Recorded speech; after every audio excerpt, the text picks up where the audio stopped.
vous rappelez d'ailleurs au long du livre que c'est comme juif que vous avez fait ce voyage en Libye.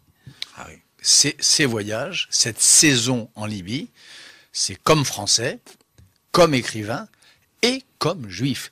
Et quand je suis sur la place de Benghazi, celle où Nicolas Sarkozy et David Cameron vont parler quelques mois plus tard, je parle là. Il y a des images, on les a vues partout, il y a 30 000 personnes devant moi, des jeunes révolutionnaires, fiévreux, enthousiastes, certains avec lesquels j'aurai sûrement un accord fondamental, d'autres avec lesquels je suis sûrement en désaccord total, désarmés, armés, etc. Je leur parle. Et je leur dis que je suis là comme... Ils me prennent tous pour l'ambassadeur de Sarkozy. Je leur dis, je ne suis pas ambassadeur, je ne suis même pas sarkozyste, je suis français et juif, fils d'Israël. Vous représentez des tribus, moi je suis aussi le représentant d'une vieille tribu, ouais. Le fils d'une des plus anciennes tribus du monde. Alors Bernard-Henri Lévy, la tribu d'Israël. Et les types, on cherche le mot, m'applaudissent à ce moment-là. Ils applaudissent cette idée, cette circonstance et cette vérité du fils d'une des plus anciennes tribus du monde, la tribu des Lévis, s'adressant aux tribus libyennes.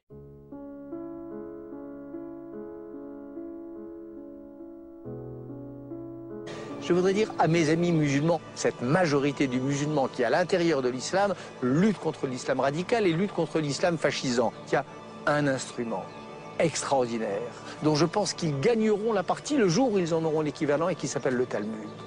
Le Talmud, c'est une machine anti-fanatisme.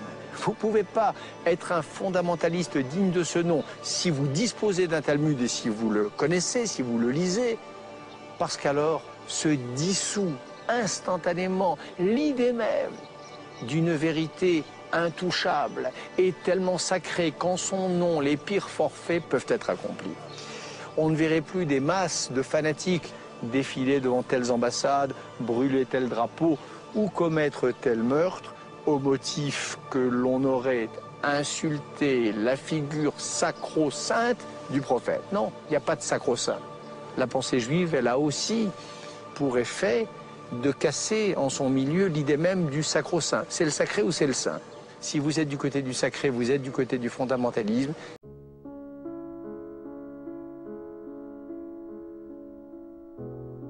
Dans un texte intitulé « L'état du monde juif », vous dites « J'ai à quelques mois près l'âge de l'État d'Israël ». Est-ce que le monde juif se résume à son berceau?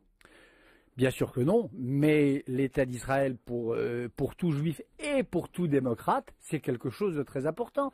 Dans cette histoire, dans ce naufrage qu'a été la décomposition des grands empires, qui a donné partout toutes les tyrannies que nous savons, il y a un cas de démocratie qui tient debout, qui n'a pas sombré malgré un état de guerre larvé qui dure depuis 60 ans.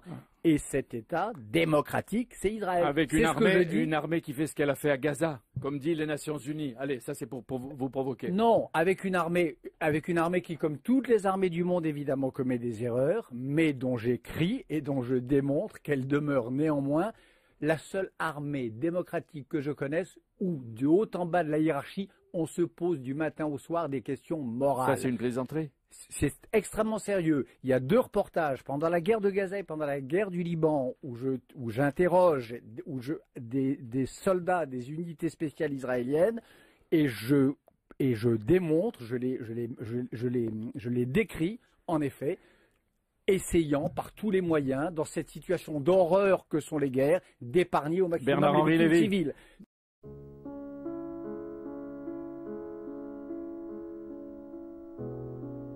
Les négationnistes du massacre et de la destruction des Juifs, c'est, grâce à Dieu, c'est encore aujourd'hui des sectes, comme je le disais tout à l'heure, des petits groupes d'excités, de faussaires, de mauvais historiens, de comploteurs professionnels, qui parlent à l'étouffée, qui ont parfois accès aux grands médias, mais enfin, pas tant que cela.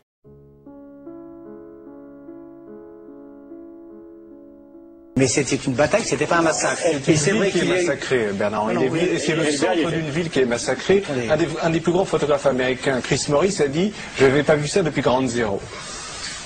Justement, vous arrivez au centre d'une ville où il n'y a plus une maison qui tient debout. Il n'y a plus une maison qui tient debout. Le niveau du sol a monté. Vous avez une odeur pestilentielle de mort. Et le premier qui parle d'ailleurs de massacre, c'est Shimon Peres qui a ce mot-là. Alors évidemment, après on va faire un décompte des morts. Mais le massacre peut avoir une autre notion, que c'est pas uniquement le fait de savoir combien il y a de morts. Quand vous voyez les rues de Jenin qui sont défoncées par les bulldozers D9 qui ouvrent la route des chars, quand vous voyez qu'il y a des rues entières où il n'y a plus une maison qui tient debout, c'est ça aussi qui compte. Ça veut dire que la vie est massacrée. Pas une vie, plusieurs vies ou la vie de cette ville. à Jenin, c'était une bataille, c'était pas un massacre.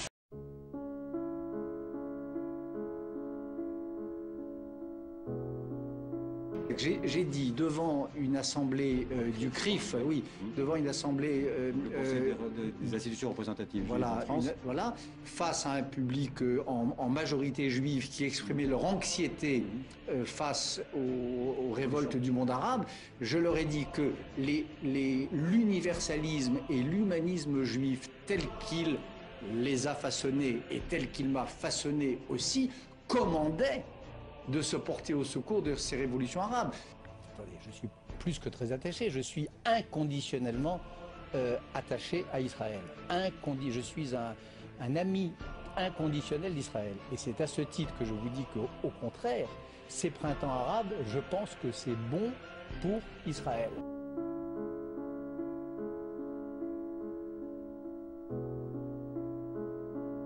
Ici à FoLife.tv, nous sommes à la frontière du Liban. Nous ne pourrons pas être plus près de ce qui se passe actuellement. Et M. Bernard-Henri Lévy est en première ligne avec l'équipe d'InfoLive.